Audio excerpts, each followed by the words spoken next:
கருத்து சொல்ற படங்களா கொஞ்சம் எடுங்க, வன்முறையை தூண்டுற படமா எடுக்காதீங்க. எல்லாருக்கும் வணக்கம். ஆர்கே நகர்மணி.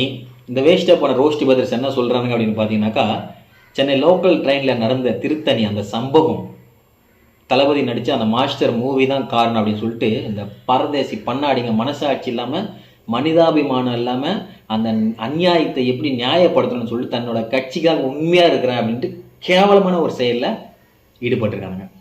இதுதான் ஒரு பதிலாக நான் கேட்குறேன். சரி, நான் கேட்குறேன், இதுக்கு முன்னாடி நடந்த சம்பவத்துக்கெல்லாம் யார் காரணம்? டைரக்டர் வெற்றிமாறன் காரணமா கேட்குறேன். புதுப்பேட்டை மூவி அதில் நடக்காத சம்பவமா?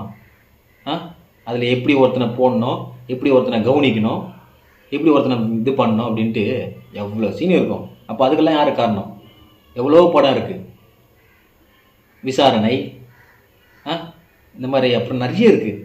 அதுக்கெல்லாம் யார் காரணம்? வெற்றிமாறன் தான் காரணம் சொல்லிடலாமா?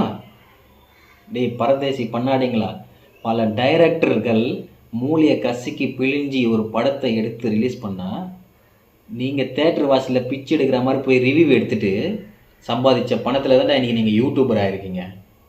படத்தை குறை சொல்கிறானுங்க.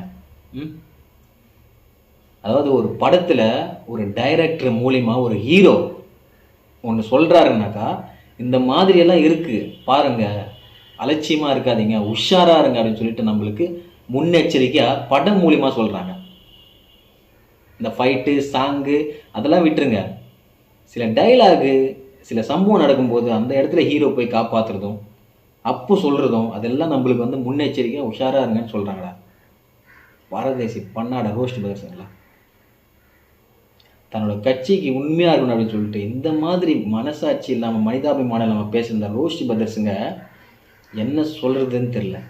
எதனா சொல்லணும் அப்படின்னாக்கா சொல்லுங்கள். நன்றி.